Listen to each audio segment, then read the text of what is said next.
네, 기도하심으로 아침 피우다 시작하도록 하겠습니다. 하나님 아버지 감사합니다.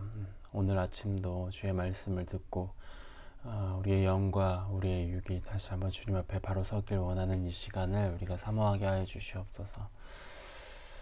이 어려운 시대 속에서 주님의 부활을 묵상하고 우리의 이 세상에서의 참된 위로와 기쁨이 부활 소식인 것을 믿으며 나아가오니 우리가 어디를 가든지 그 영원한 생명을 약속받은 자로서 기뻐하며 근심 걱정보다는 주님 안에서 참된 자유함으로 인한 기쁨이 우리들 안에 넘치게 하여 주시옵소서. 감사합니다. 예수님의 이름으로 기도드렸습니다. 아멘. 오늘 함께 보실 말씀은 고린도전서 15장 20절에서 34절의 말씀입니다. 제가 읽도록 할게요. 그러나 이제 그리스도께서 죽은 자 가운데서 다시 살아나사 잠자는 자들의 첫 열매가 되셨도다. 사망이 한 사람으로 말미암았으니 죽은 자의 부활도 한 사람도 말미암는도다. 아담 안에서 모든 사람이 죽은 것 같이 그리스도 안에서 모든 사람이 삶을 얻으리라. 그러나 각각 자기 차례대로 되리니 먼저는 첫 열매인 그리스도요, 다음에는 그가 강림하실 때 그리스도에게 속한 자요. 그 후에는 마지막이니 그가 모든 통치와 모든 권세와 능력을 멸하시고 나라를 아버지 하나님께 바칠 때라. 그가 모든 원수를 그 발 아래에 둘 때까지 반드시 왕노릇 하시리니 맨 나중에 멸망받을 원수는 사망이니라. 만물을 그의 발 아래에 두셨다 하셨으니 만물을 아래에 둔다 말씀하실 때 만물을 그의 아래에 두신 이가 그 중에 들지 아니한 것이 분명하도다. 만물을 그에게 복종하게 하실 때에는 아들 자신도 그때 만물을 자기에게 복종하게 하신 이에게 복종하게 되리니 이는 하나님이 만유의 주로서 만유 안에 계시려 하심이라. 만일 죽은 자들이 도무지 다시 살아나지 못하면 죽은 자들을 위하여 세례를 받는 자들이 무엇을 하겠느냐? 어찌하여 그들을 위하여 세례를 받느냐? 또 어찌하여 우리가 언제나 위험을 무릅쓰리요? 형제들아, 내가 그리스도 예수 우리 주 안에서 가진 바 너희에 대한 나의 자랑을 두고 단언하니 나는 날마다 죽노라. 내가 사람의 방법으로 에베소에서 맹수와 더불어 싸웠다면 내게 무슨 유익이 있으리요? 죽은 자가 다시 살아나지 못한다면 내일 죽을 터이니 먹고 마시자 하리라. 속지 말라. 악한 동무들은 선한 행실을 더럽히나니 깨어 의를 행하고 죄를 짓지 말라. 하나님을 알지 못하는 자가 있기로 내가 너희를 부끄럽게 하기 위하여 말하노라. 아멘. 오늘 말씀은 지금 읽은 것처럼 매우 이제 긴 내용의 본문의 말씀입니다. 우리가 이제 고린도전서를 거의 다 이제 읽어가는 시점에서 함께 이제 잠깐 되돌아보는 시간을 함께 봤으면 좋겠는데요. 먼저 이 고린도전서는 당시 이 고린도 지역에 있었던 고린도 교회가 사회로부터 이제 받은 영향들이 많이 있었고 이제 그로 인하여서 기독교와 부딪히는 여러 다양한 문제들을 이제 바울과 함께 고린도 교회의 사람들이 나누는 이 내용의 서신이 이제 바로 고린도전서의 이제 내용이죠. 서로 이제 자기들이 지지하는 사역자들이 다 다르다고 막 분쟁을 했고 음행의 문제가 있었고 성도 간의 소송이 사회 법정으로 이어졌고 결혼을 하는 게 옳은 거냐 아니냐 이런 것부터 이제 해서 우상에게 드려졌던 제물을 먹어도 되냐 안 되냐 이런 갈등이 있었습니다. 그리고 또 저희가 이 바로 전까지 살펴봤었던 이 은사에 대한 문제, 이것은 분명 하나님께서 주신 선물이고 하나님께서 주신 거고 그것으로 인하여서 더욱 하나님을 소망해야 하는데 이것을 자기의 자랑으로 이런 서로 이제 부딪히게 되는 분쟁의 논쟁, 이제 그런 어떤 문제들에 대해서 쭉 이제 서술해 왔습니다. 그러면서 오늘은 특별히 더 근본적인 문제에 대해서 이제 이야기를 하게 되는데요.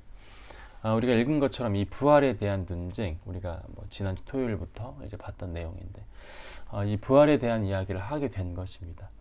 이 부활 신앙은 예수 그리스도의 십자가를 통한 대속의 죽음과 더불어서 이 기독교를 형성하는 아주 핵심적인 내용이라고 하죠. 그런데 이 고린도 교인들 중 일부는 이 부활을 믿지 않았던 것을 굉장히 당연스럽게 여겼다는 것입니다. 예수 그리스도의 십자가 대속의 죽음이 없는 기독교는 사실 존재할 수 없는 것 아닙니까? 부활을 믿지 않는 기독교는 더 이상 기독교일 수가 없잖아요. 몸의 부활을 믿지 못한다는 것은 곧 주님의 부활을 부정하는 것 그 자체이기 때문에 그분의 대속의 죽음도 부정하게 되는 것입니다. 따라서 이 고린도 교회에 있었던 여러 가지 문제들이 있었잖아요. 뭐 은사 문제, 뭐 결혼하냐 마냐, 뭐 어떤 자신들이 지지하는 사역자들이 더 누가 최고냐, 이런 많은 문제들이 있었지만 그 중에서도 이 부활에 관한 것은 사실 조금도 양보할 수 없는 그러한 부분의 문제인 것 같습니다. 바울은 이 15장 1절에서 11절의 내용을 통해서 부활이 역사적 사실임을 논증했습니다. 그것에 대해서 강력하게 말했죠. 바울은 예수께서 이제 성경대로 사흘 만에 다시 살아나셔서 베드로에게 12제자에게 뭐 500여 명의 사람들에게 잠시 이제 일시적으로 이제 나타나셨을 뿐만 아니라 바울은 뭐라고 말하냐면 만삭이 되기도 전에 태어난 아이와 같은 자신에게도 나타났다. 이렇게 말합니다. 내가 나된 것은 하나님의 은혜로 되었다. 내 존재는 하나님의 그 부활, 하나님께서 살아나셨고 그 예수 그리스도의 죽음이 사실이기 때문에 나의 삶은 온전케 되었다. 이것을 고백하게 됩니다. 즉 주님의 이제 부활이 아니었다면 나는 없었다. 이것을 말한다는 거죠. 그러니까 예수님의 십자가에서의 죽음과 부활은 기독교 자체를 만드는 교리의 핵심인가 동시에 바울은 뭐라고 말하냐면 직접 자신이 예수님을 경험했다. 나는 예수님을 진짜로 만났다. 그 만남으로써 나는 온전케 되었다. 그러니 예수님의 부활은 내 삶에 지극히 전체적으로 영향을 끼치는 매우 중요한 핵심적인 사실이다 라고 말하고 있는 거죠. 그것은 단지 어떤 삶의 지표대로 살아가십시오, 뭐 이 지표대로 살아가십시오, 어떤 이 교리에 끝나는 것이 아니라 그것을 받아들였고 나는 그 삶을 통하여서 하나님께 영광 돌리는 그 믿음대로 살아나가는 그 믿음의 실체가 바로 예수님에게 있다. 이것을 말하는 것입니다.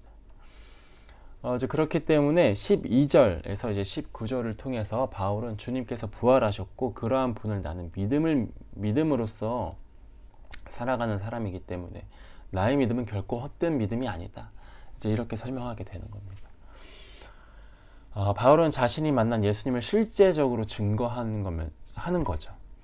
그러한 예수님을 나는 믿고 있는 것이고 그러한 나의 삶도 예수님 안에서 증명된다. 이것을 말하고 있는 겁니다. 사실 바울이 이렇게까지 할 수 있는 이유는 바로 여기에 있는 것 아닙니까?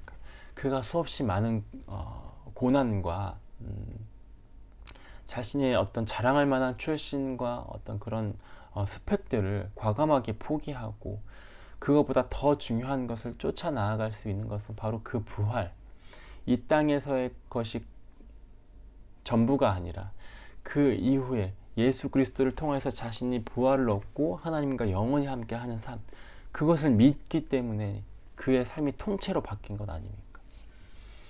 사실 우리는 이것을 소망하고 기뻐하고 날마다 생각해야 하는데 우리의 삶을 사실 돌아보면 이러지 못할 때가 굉장히 많이 있는 것 같습니다. 이것은 저에게도 하는 말인데요.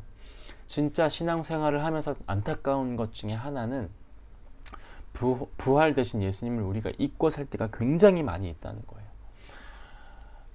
머리로는 알죠. 공식적으로 그냥 수학 공식처럼은 그것을 너무 잘 알고 있어요. 하나님이 우리를 사랑하셔서 그의 아들을 보내셨고 죽으셨고 부활하신 것, 머리로는 너무 잘 알고 있습니다. 그런데 내 삶을 들여다보면 그게 어떤 상관인지 전혀 모르겠는 어떤 삶을 살 때가 굉장히 많이 있는 것 같아요. 나를 위해 죽으신 예수님 때문에 가슴 아파해야 하거든요.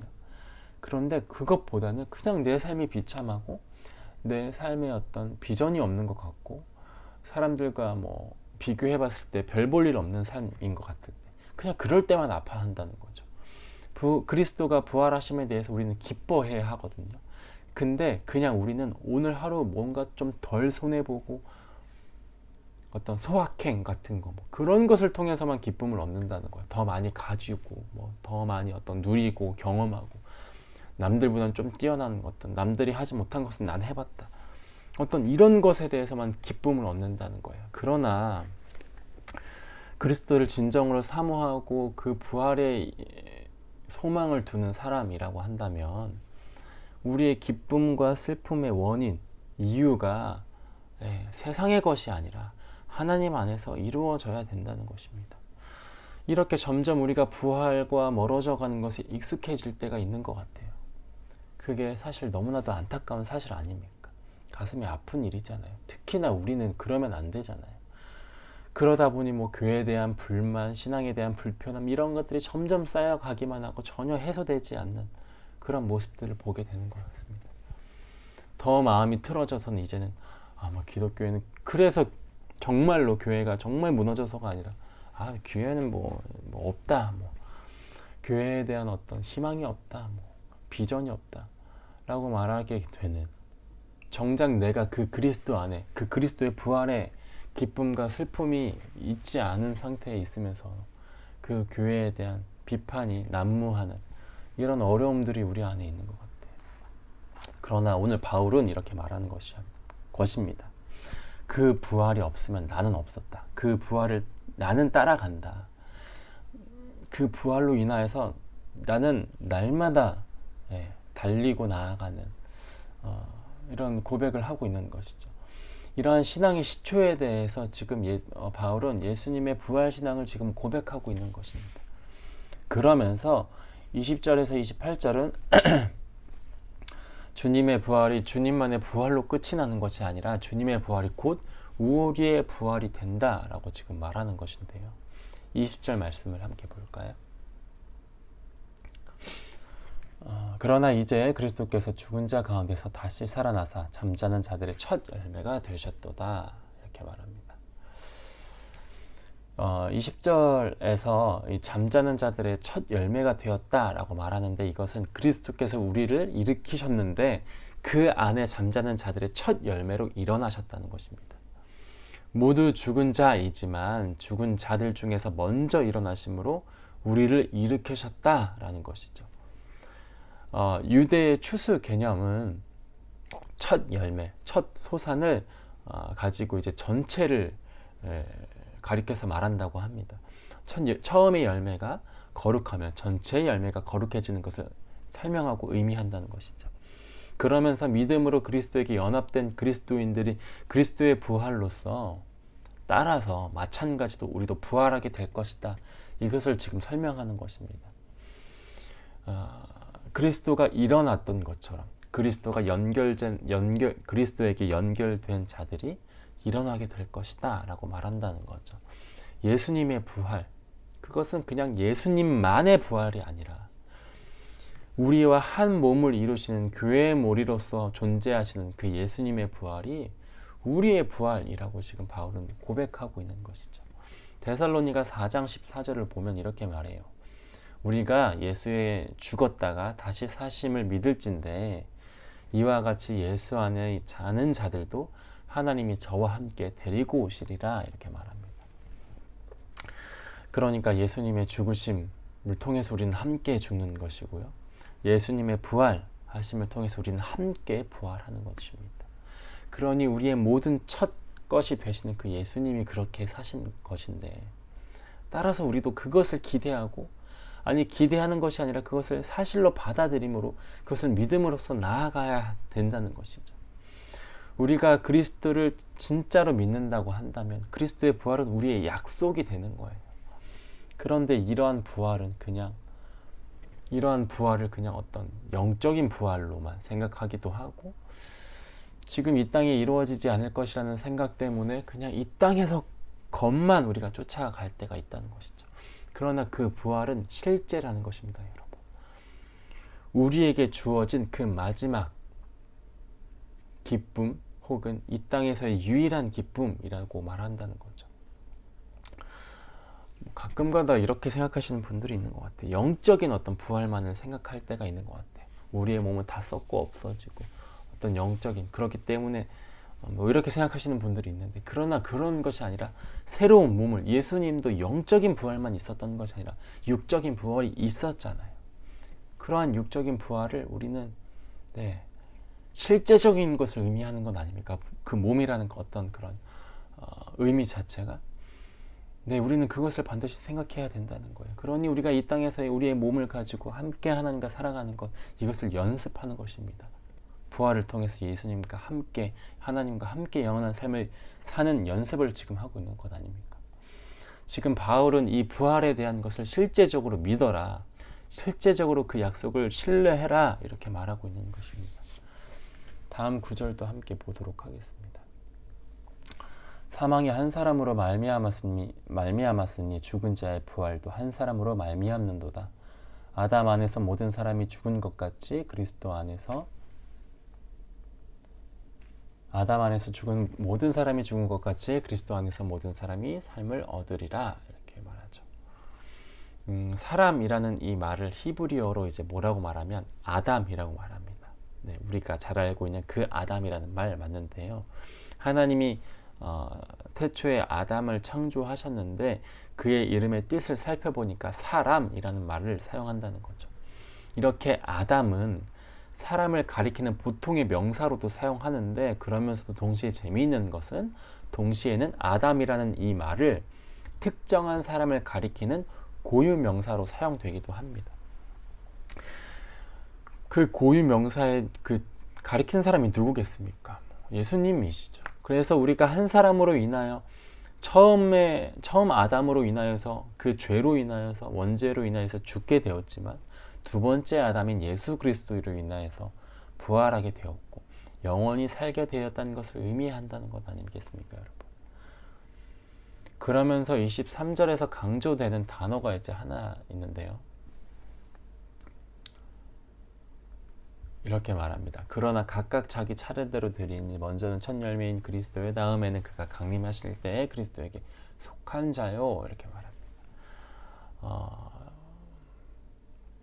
강조되는 단어는 바로 이 안에서라는 단어예요. 아담 안에서 모든 사람이 죽을 수밖에 없는 것이 되었고, 아담의 피를 이어받아서 아담의 죄로 인하여서 모든 사람이 죽음에 있게 되었지만, 우리는 그리스도 안에서 다시 그리스도와 영적인 연합한 사람들로서 그리스도의 보혈을 통해서 영원한 생명을 약속받았다, 이것을 말하는 겁니다. 우리는 죽을 수밖에 없는 존재였지만 그 예수님이 우리를 일으키시기 위하여서, 일으키심으로 먼저 부활하신 것을 우리는 약속받았다는 것이죠. 이 말을 오늘 우리는 좀 이렇게 받아들였으면 좋겠습니다. 그리스도 안에 있다는 것, 그리스도 안에 산다는 것은 우리의 생명과도 직결된다는 문제라는 거예요. 그냥 예수님이 우리의 죄를 끊으시기 위하여서 대신 죽으셨고 그것이 그냥 그것으로 끝내는 것이 아니라 다시 살아나셨다, 여기까지만 우리가 해석하는 것이 아니라 더 확대해서 정말 오늘 우리가 그리스도 안에 거하고 있다, 혹은 반대로 거하고 있지 않는다면 나는 그냥 죽는구나, 내 인생은 끝이구나, 두 번 다시는 정말 없구나, 이런 죽음의 각오가 함께 가야 한다는 거예요. 이런 죽음의 외침이 그리스도를 소망하는 길로 방향을 트는 의미로 오늘 좀 우리는 받아들이길 간절히 소망합니다. 그러면서 29절에서 34절은 부활의 삶과 자기 부인에 대해서 이야기를 하는데, 벌써 시간이 이렇게 빨리 지나갔는데요. 빠르게 29절과 23절만 잠깐 보도록 하겠습니다. 만일 죽은 자들이 도무지 다시 살아나지 못하면 죽은 자들을 위하여 세례를 받은 자들이 무엇을 하겠느냐? 어찌하여 그들을 위하여 세례를 받느냐? 또 어찌하여 우리가 언제나 위험을 무릅쓰리요? 이렇게 말합니다. 복음이 아직 온전히 전해지지 않았던 그 초대교회 때에 복음에 대해서 듣지 못하고 죽은 사람을 위하여서 대신 세례를 받아주는 그런 관행들이 있었다고 합니다. 그러니까 이제 당시 그 초대교회의 어떤 그런 교리적으로 어떤 그런 것들에 대해서 얼마나 그런 확립이 되어 있었겠습니까? 그 초대교회의 어떤 그런 한 가지 그런 잘못된 관행 중에 하나가 복음을 듣지 못하고 대신 먼저 죽은 사람들, 이 사람들을 위하여서 대신 세례를 받아주는 어떤 그런 관행이 있었다는 거예요. 죽은 사람들을 대신해서 세례를 받으면 하나님께서 긍휼을 여겨 주심으로써 뭐 좀 그들이 좀 그 영원한 생명을 조금이라도 약속받게 되지 않을까, 뭐 이런 이유였다고 해요. 물론 지금 이러한 논리는 사실 우리가 받아들일 수 없는 것이지만 당시 교회, 그 초대교회의 모습은 이런 관행들이 좀 있었다는 것이죠. 그러면서 이것에 대해서 바울은 뭐라고 말하냐면 옳다 그르다 뭐 이런 것에 대해서 말하는 것이 아니라 부활을 강조하는 논증으로 인용합니다. 그러니까 예수님을 믿는 것이 좋아서 죽은 사람을 위해 세례를 대신 받아주면서 부활을 믿지 않는다는 것이 그건 말이 되냐라고 질책하고 있는 것이죠. 바울은 주님께서 부활하지 않으셨고 부활이 없다면 편안한 삶을 살지 위험을 무릅쓰고 고난의 길을 필요가 뭐가 있겠냐라고 말한다는 거예요. 바울이 얼마나 많은 고난을 겪었는지 우리 너무 잘 알고 있죠. 고린도서 11장을 보면 사실 굉장히 자세하게 나와 있지 않습니까? 바울은 정말 주님 때문에 고난의 길을 겪었던 사람이잖아요. 고난의 길을 걸었던 사람이잖아요. 그런 그가 그렇게 살 수 있었던 것은 바보라서 그런 사람입니까? 얼마나 똑똑한 사람이었어요. 주님께서 부활하신 것이 사실임을 믿어졌기 때문에 가능했던 삶 아닙니까, 여러분? 부활이 없다면 편하게 욕망을 따라서 이 세상의 어떤 것을 쫓아서 이렇게 살면 된다고요. 세속적인 가치관을 추구하며 살면 돼요. 그런데 굳이 왜 그렇게 힘든 삶을 산다고 한 것입니까?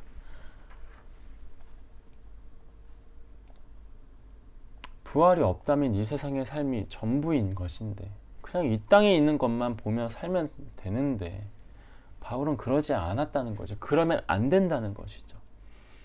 그게 아니라는 거예요. 우리 그리스도인들은 이 첫 열매이신 예수님을 따라서 부활하는 존재이기 때문에 예수님이 이 땅에서의 어떤 소망과 어떤 그런 육적인 세속적인 그런 것을 쫓지 않았다는 것처럼 우리도 마찬가지로 그 영원한 삶, 부활하고 나서의 삶을 더욱더 소망해야 한다. 이것을 지금 말한다는 거죠. 그렇기 때문에 우리가 부활 소망을 하는 사람으로서 이 땅에서의 삶이 약간 좀 불편하고 어려울지라도 그것을 감수한다는 것은 큰 기쁨이다 라고 말한다는 것입니다. 여러분, 우리의 기쁨이 어디에 있습니까? 우리의 참된 소망이 어디에 있습니까?